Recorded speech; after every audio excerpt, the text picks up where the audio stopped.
Business से जुड़ी हर खबर पाने के लिए बेल आइकन पर करें क्लिक। बिजनेस टुडे में आपका बहुत बहुत स्वागत है। मैं हूं हर्ष शर्मा। तो आज हम बात करेंगे बेहद खास मुद्दे पे। हम बात करेंगे पीपीएफ पर, पब्लिक प्रोविडेंट फंड। इसके बारे में तो आप बहुत अच्छे से जानते होंगे, लेकिन इसके क्या क्या फायदे हैं जिनके पास अकाउंट है तो भी और जिनके पास अकाउंट नहीं है तो भी, ये वीडियो उनके लिए बेहद खास होने वाली है। तो आज मैं आपको इस वीडियो के जरिए बताऊंगा ऐसे 10 बड़े फायदे पीपीएफ के जो आपके लिए बहुत ज्यादा फायदेमंद है। सबसे पहला फायदा, पीपीएफ जो है, आपको नॉर्मली बताते हैं कि पीपीएफ जो अकाउंट होता है वो ज्वाइंट नहीं होता। जिस तरह के बहुत सारे अकाउंट ज्वाइंट खुले होते हैं, तो ये पीपीएफ जो होता है वो ज्वाइंट अकाउंट नहीं होता। हाँ, लेकिन आप इसमें नॉमिनी को जरूर जोड़ सकते हैं, पहली बात। अब हम बात करते हैं दूसरी। तो यहाँ पर जो न्यूनतम निवेश होता है साल का, आप जो होता है मिनिमम, वो 500 रुपए होता है, और जो मैक्सिमम होता है वो आप 1.5 लाख रुपए तक निवेश कर सकते हैं।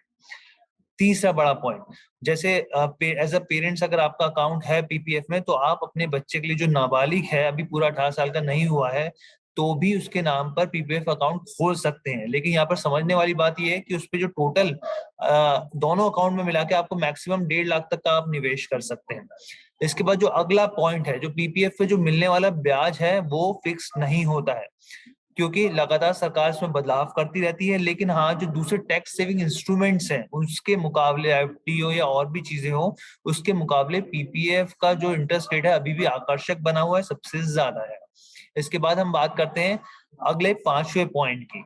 जो पीपीएफ का जो अकाउंट, अगर मान लीजिए आप साल में 500 रुपए भी निवेश नहीं कर पाए, मिस कर गए, तो ऐसे में क्या होगा, आपका अकाउंट निष्क्रिय यानी डीएक्टिवेट हो जाएगा। अब उसको एक्टिवेट करने के लिए आपको क्या करना होगा, उसको एक्टिवेट करने के लिए आपको पेनल्टी के तौर पे 50 रुपए देने होंगे।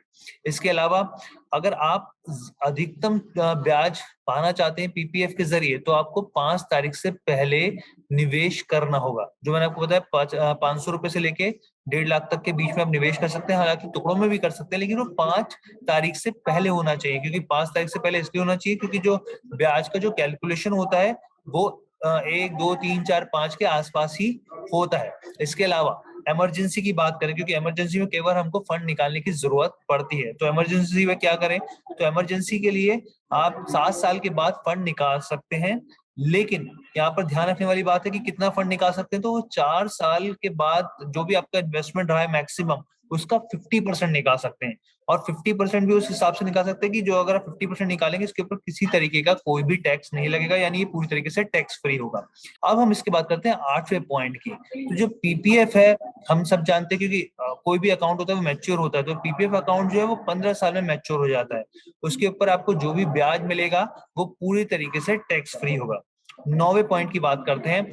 अगर आप चाहते हैं कि नहीं, मैं इसको और आगे कंटिन्यू कर सकता हूं, तो आपको एक डिस्क्लोजर फॉर्म भरना पड़ेगा 1 साल के अंदर। मतलब 15 साल आपके पूरे हो तो उसके 1 साल के अंदर आपको एक फॉर्म भरना पड़ेगा, और उस फॉर्म को भरने के बाद आप अपने अकाउंट को कंटिन्यू कर सकते हैं, उसी तरीके से ब्याज आपको मिलती रहेगी। 10वां पॉइंट जो बेहद काम का है, क्योंकि हम लोग जो निवेश करते हैं टैक्स बचत के लिए भी करते हैं, तो ये जो पीपीएफ में है उसमें आप निवेश करते हैं, आपने हर साल 1.5 लाख निवेश किए, तो उस पे मिलने वाला जो ब्याज है वो भी पूरी तरीके से टैक्स फ्री होता है।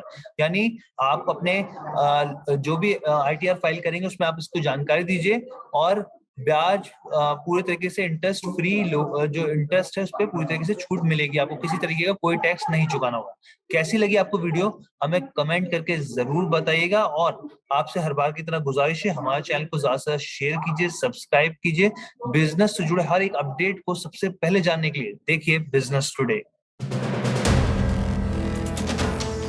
वीडियो पसंद आया तो हमें लाइक, कमेंट, शेयर और सब्सक्राइब जरूर करें।